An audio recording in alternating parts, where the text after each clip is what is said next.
There's a moment in football when one signature, one contract, stops being about money and becomes an act of strategic warfare, and that's exactly what's unfolding around William Saliba. At 24, Saliba has become the backbone of Arsenal's defence, composed, commanding, and the kind of centre-back teams spend years trying to build. Now, according to reports, Arsenal are preparing an offer so significant it won't merely reward performance.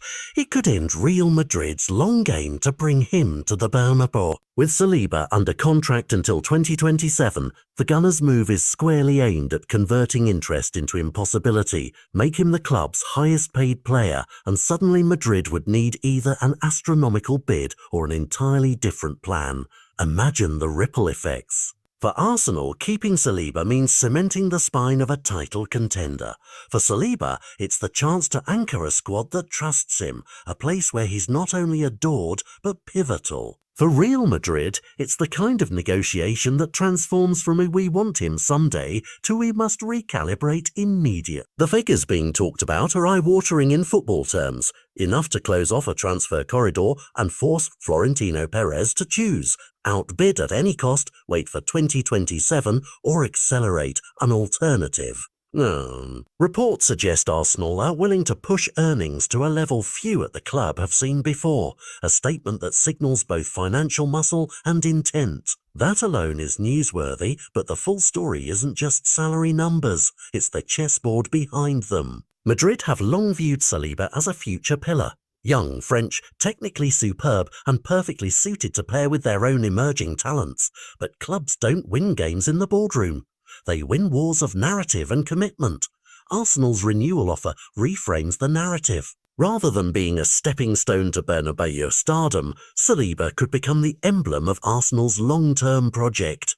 A modern defensive heart built around players who buy into the club's identity. And if Madrid can't or won't match that offer, Florentino's staff have to flip through scouting reports and phone directories fast, enter free transfers, contingency targets, and accelerated pursuit of players they had earmarked for later windows. That's where the Konate angle sits neatly into the story. If Saliba is locked down, Madrid's defensive reinforcement, timetable shifts, and free transfers or bargain hunts suddenly look far more attractive. But consider what this means beyond two clubs. The centre-back market in Europe, already tight with a handful of elite options, suddenly gets a jolt.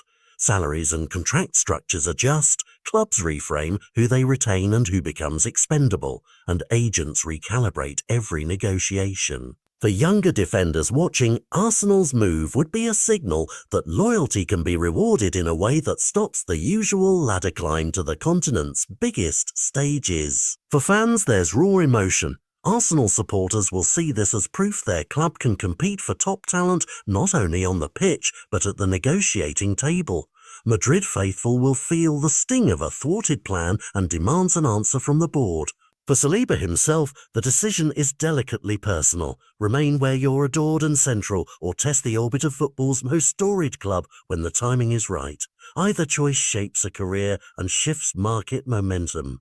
Ultimately, the headline we'll remember isn't the figure on a payslip.